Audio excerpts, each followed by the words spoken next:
Hi guy, welcome to the AMIGArama podcast. As always, I'm your host Lorfarius, and in this week's Amiga Pack show, we are taking a look at Final Fight. Though before we tackle that game, we need to have a look at some of this week's news. It has been quite jam-packed this week. In particular, I've been watching a hell of a lot of YouTube videos and lots of different things going on. So we'll dig into it and let's see what's out there. First up was a look back at every game that Peter Molyneux has ever worked on, and that was done on the People Make Games YouTube channel. Now, this is around 35 minutes long, and whether you agree with some of the decisions that Peter's made over the years, you've got to remember that he was right down in the trenches on some of the biggest Amiga games ever created. It's fascinating to hear about what happened behind the scenes at Bullfrog, as well as a bit of his career over at EA, and it goes on for a fair bit and it goes right up to more modern times. Very interesting stuff, and as usual I shall stick a link into the show description. First and foremost, I am an Amiga gamer and I'm always on the lookout for new and interesting Amiga games, and I happened to stumble across something called Insidia the other day. It's a 2D platformer, but the main character sort of reminded me of the one on Fairs, and I think that was on the 360. Oh god, yeah, modern games, let's stay away. Anyway, it has a lot of taxing sections to work your way through, and I was really impressed by just how it moved and scrolled as you were going along. It sort of looked like a modern Steam game. Free over on AMIner, and I will stick a link in just to encourage you all to go and check it out. Next up is another recent release that's somehow managed to escape my attention earlier this year. Apologies, but I've no idea how to pronounce its name. It's called AMIner or AMIGArama. It's spelled A-M-I in capitals and N-E-R. Now, this was an entry for the EAB Game Development Contest, and it plays a lot like Mr. Driller over in the arcades. You control a bulldozer, digging your way down through a scrolling underground world, avoiding traps and boulders and collecting as much stuff as possible. Now, this needs 1 meg of chip RAM in order to play it, so you will need to upgrade your A500s if you've got one. From what I could see, it's still in development, but they're constantly working on it and it's in a very playable state at the moment. I'll add a link to the Indie Retro News page, as that at least has a list of all the current working downloads. I played a fair bit of it and it's in very good condition. It's well worth playing now. It'd be interesting to see what it looks like if they ever manage to finish it or take it much further. Before we move on with the rest of the show though, I'd just like to take a moment to remind people to please leave us an iTunes review. I'm always trying to get up on the iTunes search field, and this really helps to get us noticed, and it pushes us up in ranks and search things and just get us discovered in general. If you haven't got access to iTunes or you just use something else completely different, bear in mind that we are a podcast, please by all means share the show. I want to get the word out there to as many people as possible. That's your lot for news this week, so let's go and have a look at this week's game.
wondering why I've gone and picked Final Fight for this week's show. Well, to be honest, I picked this many moons ago after we did Street Fighter 2, which was around about episode 18, 19, something like that. I was really interested in seeing what other Capcom games would come over properly and what else someone else could do, you know? Focus on the game properly and do something decent with it. But it seems that Final Fight has got a bit of a bad reputation. Everyone seems to pan it, no matter where I looked, every different forum and reviews, except for the original magazines that came out at the time, where it got a very mixed range of scores. Now this is a shame because I absolutely love the SNES original to death. A lot of people don't like that because it's cut back. I think it's only got one character in there. You can't really do much with it. In fact, Capcom was so annoyed with it, they even re-released another cartridge later called Final Fight 2, I think, just to stick in that second player. And I really enjoyed that game. It was a really good conversion of the arcade, and then a few years later I managed to play the good older Mega CD port. Love that one to bits. It's probably the best conversion they could have ever possibly done for the whole market. So we need to look at the Amiga one quite closely, and already I'm quite worried about what we're going to say.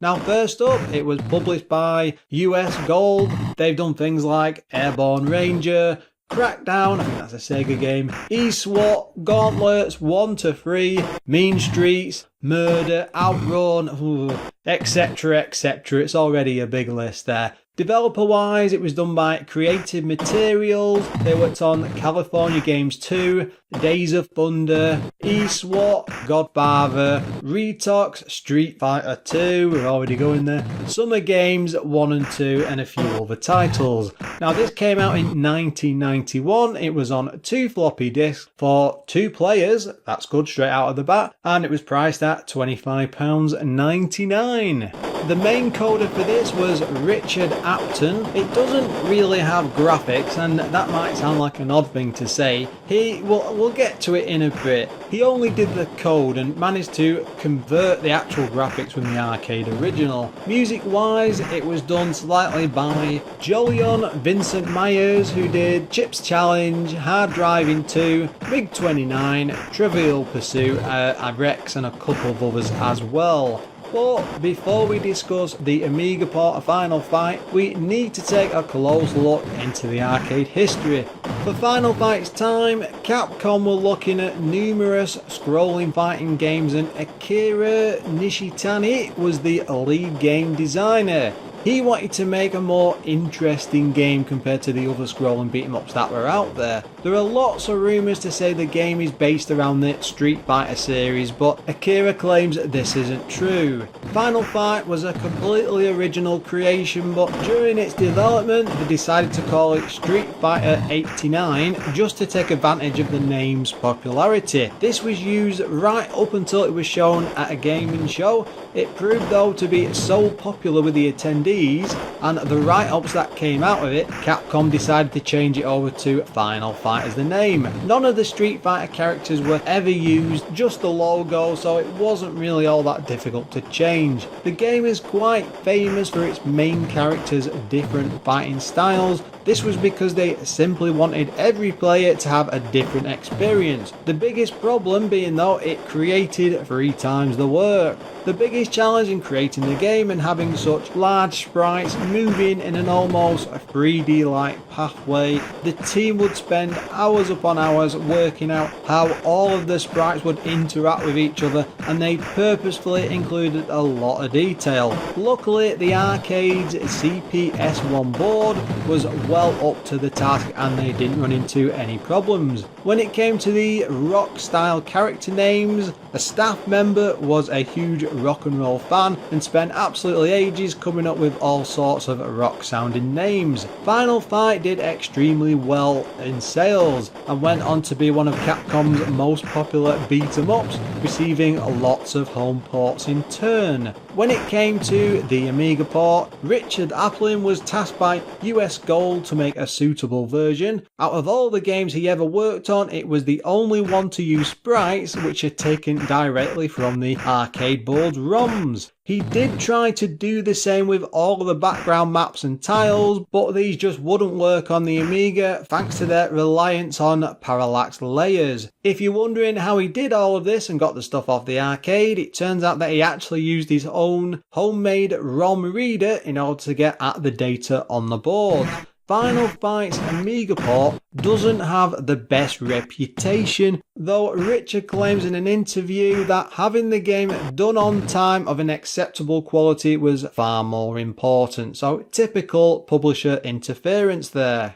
Publishers will often have really strict time limits and they will spend an absolute ton on a license just to be official. So it seems like they just wanted something to sell quickly and pass out to the public because the arcade game was doing so well. If the game wasn't finished on time, it turns out they could actually be sued or even go bust, especially if it didn't arrive at the duplicators ready to go on time. Richard states that the graphics were state of the art for the time, and the game did have some very advanced things like the loading of the baddies and data in the background during gameplay. He also managed to keep the game's sprites the same size as the arcade, but he had to reduce the number of frames and colours just to make it all run. There was no AGA chip at the time, so the Amiga couldn't just pull off the original game's parallax scrolling.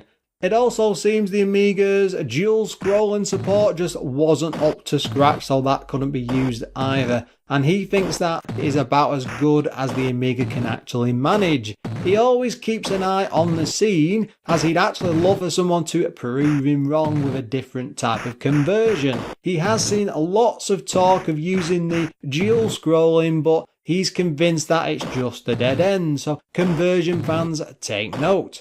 When it came to Final Fight's gameplay, it seems he wrote all that using assembler, but sadly he was just running out of time thanks to the upcoming deadline. He just played the arcade game to try and create the style itself, but as he says, it is what it is. When it comes to the lack of music in the game, Richard simply says that the head office just didn't commission any. He had to borrow the game's music over from a demo done by Jolyon Myers, who he tried to get payment for but regrets it never actually happened. Despite its problems, he's still proud of what he managed to achieve on a technical level, and he still managed to port actual Final Fight code and made it run an Amiga, which he says shouldn't be possible by any means. When it comes to the ports, I hope you guys are sitting comfortably. It came out on the CPC 464, Atari's STE, Commodore 64, Game Boy Advance, Super Nintendo, Mega CD, my favourite version, Sharp X68000, I bet that looks awesome, and the ZX Spectrum, which I'm not even sure why that's on the list. That must look absolutely amazing. When it comes to the story of Final Fight, there really isn't much of one in the manual beyond a quick paragraph. You do get a lot more of a movie-like intro when you first start the game up. That's to do with the kidnap of Hager's daughter and his friends getting involved to go and rescue her. But I will read out what's in the manual at least just to give you an idea. Battle through 6 breathtaking levels against the Mad Gear gang who've kidnapped Jessica in Metro City. Become Hager or one of his lethal sidekicks, Cody or Guy, and head for the streets. Use your fists and feet as well as knives, pipes, muramashes, I think that's swords, or Morrisum maze. I have no idea how to pronounce those. Fight in subways, seedy warehouses, wrestling rings, and on the underground and on trains. You'll find yourself in hand-to-hand combat with mad bad giants and sinister samurai swordsmen. Look on the bright side though, Cody's a veteran karate champion and Guy's one hell of a ninja fighter. As for Hager himself, he's bigger, faster and meaner than anyone alive. Yeah, I've no idea why they dropped the main story out of the manual. It would have been quite easy just to rewrite part of the description of the game. Anyway, let's get on with it. One of the biggest questions for first time Amiga players with this will be if it has all the characters, and I'm happy to say that you get the choice between Hager, Cody or Guy. This isn't limited to just a couple like the SNES edition, so yes, you get to feel that Amiga power in full, though whether or not that actually counts for anything is a different matter entirely. After the character select screen, you're thrown right into the action on the city street. You're surrounded by thugs and you need to quickly fight your way free or take a serious beating. Big, powerful, muscly sprites surround you and you have to be quick on your feet. The top of the screen shows a black status bar with credits and time in the middle and a couple of energy bars over to the left. There's one for your character with the name of the current enemy as well. And it's a nice touch which lets you know who you're actually beating up. Very similar, I think, to what Streets of Rage does over on the Sega Mega Drive. There isn't much more to it than that. This is just a scrolling beat 'em up, though we'll talk about the graphical look in a little bit. Though if I have to say one thing about this game in particular, it has to be the control scheme. It's certainly unlike anything else I've played so far. Moving the joystick around will let the character move at a fairly quick pace and you can punch by tapping fire, but if you want to jump then you need to time up and fire to leap or tap a diagonal to perform a flying kick. Pulling down and fire will use a special move which is a spinning kick, and that's handy to clear enemies in the area. There's also plenty of knives and pipes which have the best reach in order to hit the enemies, and there's lots of items scattered around the levels for you to pick up. They just require you to walk over to them and press fire. Attacking with an item just means that you hold the direction and then press the button, though in action it all feels a little bit clumsy. It's a single button game, so you have got an awful lot of different maneuvers going on, all off like a single stick movement and off in a different direction to do lots and lots of different things.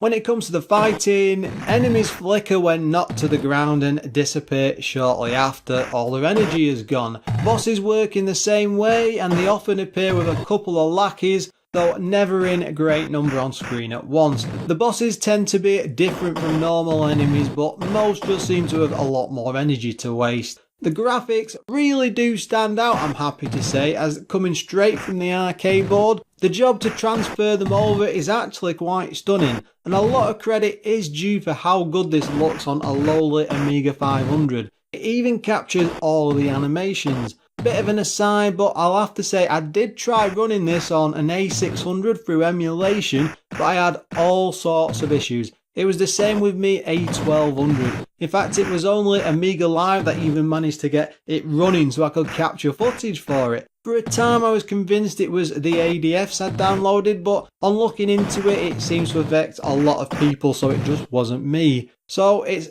A500 with 1 mega RAM as standard if you want to give this a go on real hardware, because you really are going to struggle with it on anything else. Going back to the game, strangely when it comes to the enemies, there's not much done with the colour schemes, and even though you fight the same sprites multiple times, on screen though it doesn't do any sort of say palette swap or at least change the colours enough to make them very different. So it tends to look very samey. It's almost like you're just fighting the same enemy constantly over and over again, which is never too fun when you've got 6 levels of brawling fun to get through. It's even worse when you consider the reputation of this one on the Amiga. Between the levels you get to see a city map, and each part of that though is playable for around 20 different sections, from streets to subway, industrial sections, wrestling ring and even high rolling hotels. They're all on show here with a high level of detail that just pops out of the screen, which I'm sure only the later Mega CD port even comes close to matching that arcade look and feel.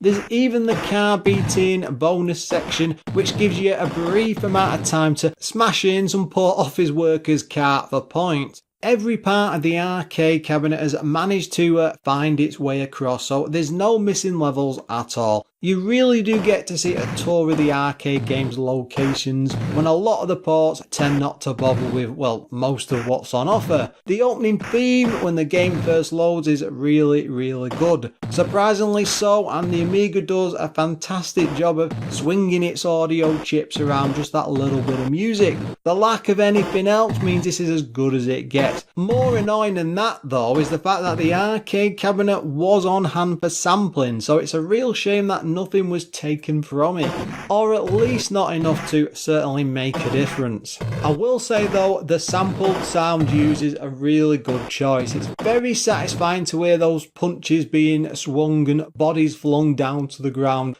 Comparing it to footage of the arcade game though, and I'm convinced it was sampled straight across because it matches it perfectly. When it comes to problems, this does have a fair few. The lack of music isn't against the norm for any arcade port, especially with what we've done so far, but it's still a bit of a disappointment to see it in action. There's some cracking tunes on the arcade cab, and it's frustrating again that they wouldn't pay someone, say, to add even some basic sample versions of it. Sound effects aren't really any better, even though again they've been sampled, because beyond the basic knockdown or blows there's nothing else really to be heard. Even on some levels, when you have like chandeliers falling down from the ceilings or flames across the walkways, there's just nothing there but silence. Most of the game you only ever seem to face off against two foes at a time, and on the few occasions where there's more, you get some really bad frame drops, so it explains why there's so few enemies ever at any one time. I also thought there were far too much walking around with nothing much going on. The scrolling through areas moves well enough, doesn't flicker too much, doesn't slow down a lot, and there's not a lot of frame skipping, but at the same time screen after screen just goes on by with nothing to do, not piles and piles of enemies just constantly coming at you. Honestly, you get to see 2 or 3 screens on some occasions with no enemies whatsoever. You can still keep walking but nothing's happening. That's not what you want in an arcade beat 'em up. The control scheme, it's simply dire. Half the time it feels like you don't have any actual control over your character, and when you do it's just, well, it's boring. You're meant to be hitting opponents at speed, and it's just downright weird having to press fire then tap a direction, because a lot of the time it just doesn't work. If only there'd been just a little bit more tweaking, this could have actually worked. The combat can be skipped, largely because you can just do jump kicks to send everyone flying. That's assuming you can even pull them off though, because there's a weird feeling of not having direct control over your character. It's very floaty, and most of the enemies, no matter how much bigger they are than you, just seem way too similar to fight, and it's a very odd, distant feeling to have when you're trying to play like a scrolling beat 'em up. The controls on the whole just do not do the game any favours. We need to take a moment to have a look at some of the magazine scores. Amiga Action, and I'm not quite sure why, gave this 92%. Zero Magazine, 87%. Amiga Power, this is coming down a bit now, 82%. Then Amiga Computing, 65%, followed by CU Amiga at 60%, and one of the odd ones, which I expected better from, was The One at 80%. I had to take a double breath on some of these scores, because some of them really do just belong straight in the bin. There's nothing in this game that comes even close to an 80% rating, let alone 92, so shame on you, Amiga Action. I see scores like this, and after hearing the developers' take on the gameplay, there's just no way that these scores are right. This was around 1991, so the Amiga was still going strong, and when I see marks like this, it just makes me feel very suspicious. Somebody was being nudged in the right direction for sure, and I suspect someone was getting some sort of back-ender. Now, the whole game just feels a mess. Granted, I'll admit it does have its plus points, certainly with the graphics, but then Street Fighter 2 was just like that as well. A beat 'em up like this is all about the gameplay, and it's only when I heard the history behind its development that I realised why it was such a turkey. If I have to say something positive, it's the detail for the characters and streets in general just being superb. I can't fault the look of it, but it's crying out for even more development time. A month or 2 more might just have done the trick. You know, a chance for the developer to sit there and iron out the issues, because underneath all of its problems, there's a good game just itching to break free. I think that's my biggest issue with Final Fight. it's such a big game for them to be publishing and treating it like they could just chuck out any old thing for it to sell. Then again, when you've some of the mags giving it such incredibly high scores, the buying public really didn't stand a chance. Honestly, I'd have been livid if I'd read, say, the Amiga Action review, and I was a reader at the time, only to rush out and come back with this turd.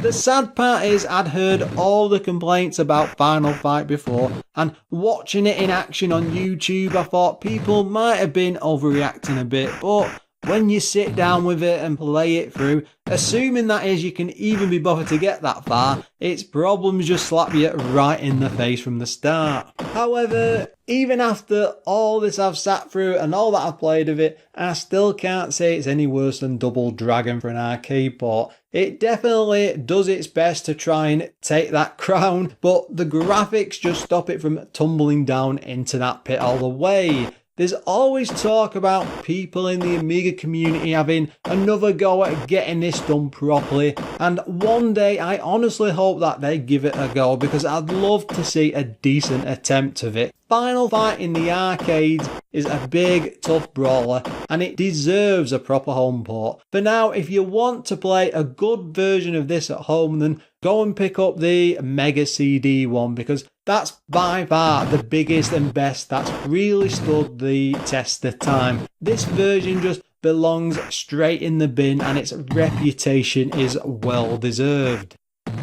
That about wraps it up for this week's show. If you want to make a comment on anything I've said today, or even have any suggestion for future shows, you can drop me a line over on the Facebook page, which is facebook.com/AMIGArama. Email me on Lorfarius@AMIGArama.com, or pop along to the Twitter account, which is @AMIGAramaPod. I do want to take a moment to thank everybody that's been offering, well, positive support over on Twitter or the Discord chat room, and just chatting with me in general. It's really opened my eyes to the Amiga scene. As a one-man band, it's always amazing just to see how far people will get involved. But of course, we need to take a moment to thank all of our Patreon supporters who fork out cash to help keep the show running. And of course, a huge thank you to 10 Minute Amiga Retrocast, Adam Bradley, Darren Coles, Graham Vebke, Glenn Milford from Casual Retro Gamer Weekly, Jason Warnes, O'Brien's Retro and Vintage, Pistol, Peremski,